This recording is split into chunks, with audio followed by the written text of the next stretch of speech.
Assalamualaikum warahmatullahi wabarakatuh. Perkenalkan, kami dari kelompok 8 yang beranggotakan saya Elok Trianita dengan NIM 933410820 dan teman saya Aksal Muhammad Taurik dengan NIM 933411420.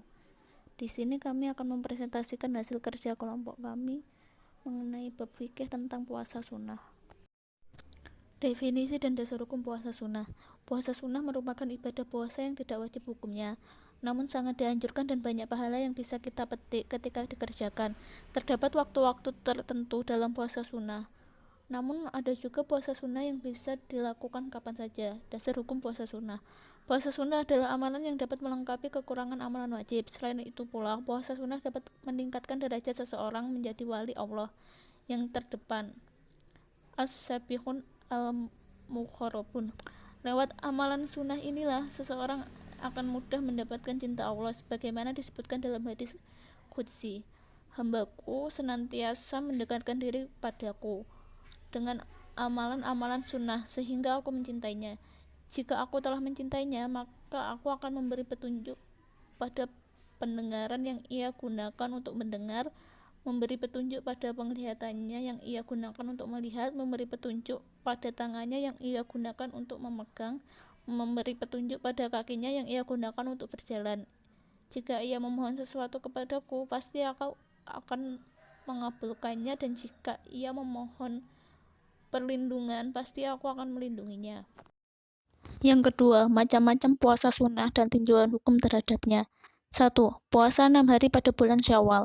Dari Abu Ayyub Al-Ansari bahwasanya Rasulullah SAW bersabda, barang siapa berpuasa Ramadan kemudian melanjutkan dengan berpuasa 6 hari pada bulan Syawal, maka seperti ia berpuasa sepanjang tahun. Hadis riwayat Muslim. 2. Puasa pada hari Arafah bagi yang tidak sedang melaksanakan ibadah haji. Rasulullah SAW bersabda, puasa pada hari Arafah, aku berharap kepada Allah agar mengampuni dosa-dosa setahun yang telah lalu dan setahun yang akan datang. Hadis riwayat Muslim. 3. Puasa pada hari Asyura 10 Muharram dan sehari sebelumnya. Dari Abu Qatadah bahwasanya Nabi SAW bersabda, puasa pada hari Asyura, aku berharap kepada Allah agar mengampuni dosa-dosa setahun yang telah lalu. Hadis riwayat Muslim. Rasulullah SAW bersabda, sungguh jika aku masih hidup sampai tahun depan, aku akan berpuasa pada hari yang ke-9. Hadis riwayat Muslim. 4. Memperbanyak puasa pada bulan Syaban. Dari Aisyah radhiyallahu anha, dia berkata, saya tidak pernah melihat Rasulullah SAW berpuasa sebulan penuh kecuali pada bulan Ramadan, dan tidaklah saya melihat beliau memperbanyak puasa dalam suatu bulan seperti banyaknya beliau berpuasa pada bulan Syaban. Hadis riwayat Bukhari. 5. Memperbanyak puasa pada bulan Muharram. Berdasarkan hadis dari Abu Hurairah radhiyallahu anhu bahwasanya Rasulullah SAW bersabda, puasa yang paling utama setelah puasa Ramadan adalah puasa pada bulan Allah, yakni bulan Muharram, dan salat yang paling utama setelah salat fardu adalah salat malam. Hadis riwayat Muslim. 6. Puasa hari Senin dan Kamis. Rasulullah SAW bersabda, amal-amal ditampakkan pada hari Senin dan Kamis, maka aku suka jika ditampakkan amalku dan aku dalam keadaan berpuasa. Sahih riwayat An-Nasa'i.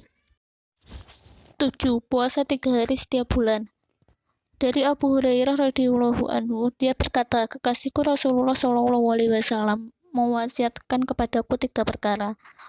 Puasa 3 hari setiap bulan, 2 rakaat salat duha, dan salat witir sebelum tidur.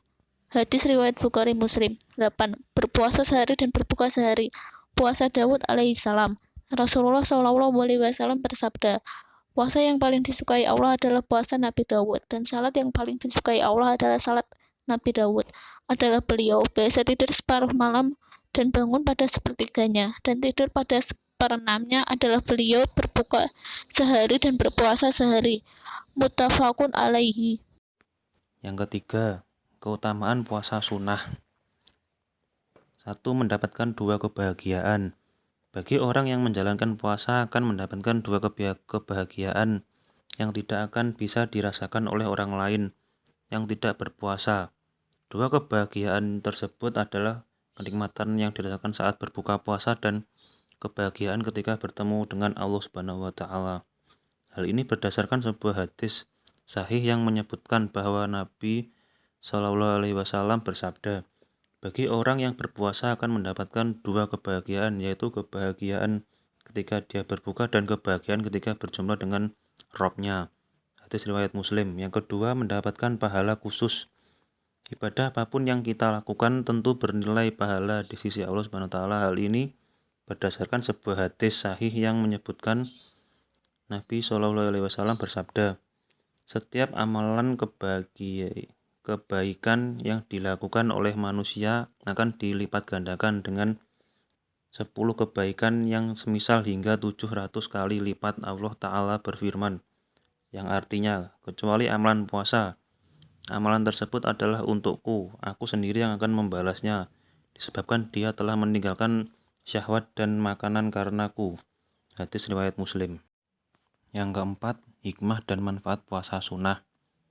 1. Melatih diri mengendalikan hawa nafsu. 2. Melatih kesederhanaan hidup. 3. Menjaga kesehatan tubuh. 4.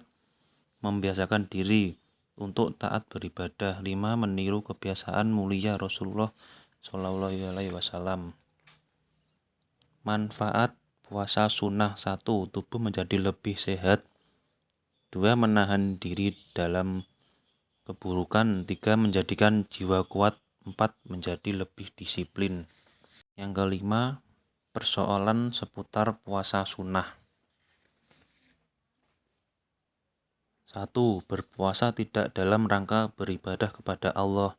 Semisal seseorang yang berpuasa karena hendak mendapatkan bantuan dari jin atau syaitan berupa sihir atau yang lainnya, atau bernazar puasa kepada selain Allah, maka perbuatan ini termasuk kesyirikan yang besar karena memalingkan ibadah kepada selain Allah Subhanahu wa taala. Adapun seseorang yang berpuasa semata-mata karena alasan kesehatan, walaupun hal ini boleh-boleh saja, akan tetapi ia keluar dari pengertian puasa yang syar'i, sehingga tidaklah ia termasuk orang yang mendapatkan keutamaan puasa sebagaimana yang dijanjikan Allah Subhanahu wa taala. 2. Menyelisihi tata cara Nabi Shallallahu alaihi wasallam.